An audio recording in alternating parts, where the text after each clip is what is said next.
ভারত ও শ্রীলঙ্কার মাঠে আগামী ৭ ফেব্রুয়ারি থেকে ৮ মার্চ বসছে ছেলেদের দশম টি-২০ বিশ্বকাপ আসর। ২০ দলের এ বৈশ্বিক আসর শুরু হতে যখন ১ মাসের মতো বাকি, তখনই কিনা বাংলাদেশ ক্রিকেট বোর্ড বিসিবি জানিয়ে দিল বিশ্বকাপ খেলতে ভারতে যাচ্ছে না বাংলাদেশ ক্রিকেট দল। নিরাপত্তাজনিত কারণে বাংলাদেশ দলের ম্যাচগুলো ভারতের বাইরে অন্য কোথাও সরিয়ে নিতে আন্তর্জাতিক ক্রিকেট কাউন্সিল আইসিসিকে চিঠি দিয়েছে বিসিবি। ক্রিকেট বিষয়ক সংবাদ মাধ্যম ক্রিকবাজ দাবি করেছে, বিসিবির আবেদনে সাড়া দিয়েছে আইসিসি এবং বাংলাদেশের সব ম্যাচ হবে শ্রীলঙ্কায়। যদিও এ বিষয়ে এখনও আনুষ্ঠানিক কোনো বৈঠক হয়নি বা চূড়ান্ত সিদ্ধান্ত আসেনি। মুস্তাফিজুর রহমানকে আইপিএলের দল কলকাতা নাইট রাইডার্স থেকে বাদ দেওয়ার ইস্যু নিয়ে শনিবার থেকে উত্তাল বাংলাদেশের ক্রিকেট আঙ্গন। ভারতীয় ক্রিকেট বোর্ড বিসিসিআই এর এমন সিদ্ধান্তের রেশে বাংলাদেশ ক্রিকেট দল বিশ্বকাপ খেলতে ভারতে যাচ্ছে না বলে গুঞ্জন চলছিল দিনভর।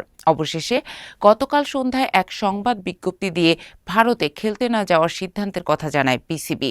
আইসিসিকে পাঠানো চিঠিতে বিসিবি আনুষ্ঠানিকভাবে অনুরোধ জানিয়েছে যেন বাংলাদেশের ম্যাচগুলো ভারত থেকে অন্য কোনো দেশে সরিয়ে নেওয়া হয়। গতকাল বিকেলে বিসিবির কার্যনির্বাহী কমিটির এক জরুরি সভা বসে, যেখানে ভারতে টি-২০ বিশ্বকাপে অংশগ্রহণ না করার মতো গুরুত্বপূর্ণ সিদ্ধান্ত নেওয়া হয়। সভায় ভারত ও শ্রীলঙ্কায় হতে যাওয়া বিশ্বকাপ নিয়ে বিস্তারিত আলোচনা হয়। মুস্তাফিজ ইস্যুতে শনিবার থেকে ঘটে যাওয়া ঘটনাপুঞ্জের পর উদ্ভূত পরিস্থিতি বিবেচনায় ভারতে ম্যাচ খেলা নিয়ে গভীর উদ্বেগ প্রকাশ করেন বিসিবির পরিচালকরা। সন্ধ্যায় পাঠানো বিসিবির সংবাদ বিজ্ঞপ্তিতে বলা হয়, সিদ্ধান্ত জানিয়ে বিসিবি এরই মধ্যে টুর্নামেন্টের আয়োজক আইসিসিকে চিঠি পাঠিয়েছে। চিঠিতে ভারতের মাটিতে নির্ধারিত বাংলাদেশের সব ম্যাচ অন্য কোনো দেশে সরিয়ে নেয়ার প্রস্তাব দেওয়া হয়েছে। বোর্ড মনে করছে, বাংলাদেশ দলের খেলোয়াড়, কোচিং স্টাফ, কর্মকর্তা ও সংশ্লিষ্টদের নিরাপত্তা ও কল্যাণ নিশ্চিত করতে এ পদক্ষেপ নেওয়া অপরিহার্য। বিসিবি আশা করছে আইসিসি পরিস্থিতি বিবেচনা করে দ্রুত এ বিষয়ে সিদ্ধান্ত জানাবে।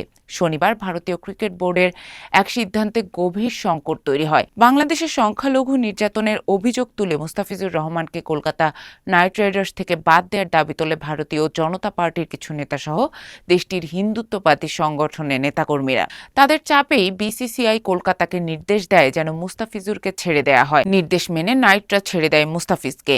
এ ঘটনায় বাংলাদেশে ভীষণ প্রতিক্রিয়া তৈরি হয়। বিশেষ করে যুব ও ক্রীড়া উপদেষ্টা আসিফ নজরুল এ ঘটনার নিন্দা জানিয়ে বিসিবিকে নির্দেশ দেন বাংলাদেশ দল যেন ভারতে বিশ্বকাপের ম্যাচ খেলতে না যায় এবং এটি নিশ্চিতে আইসিসিকে বিস্তারিত লিখে চিঠি দেয় বিসিবি।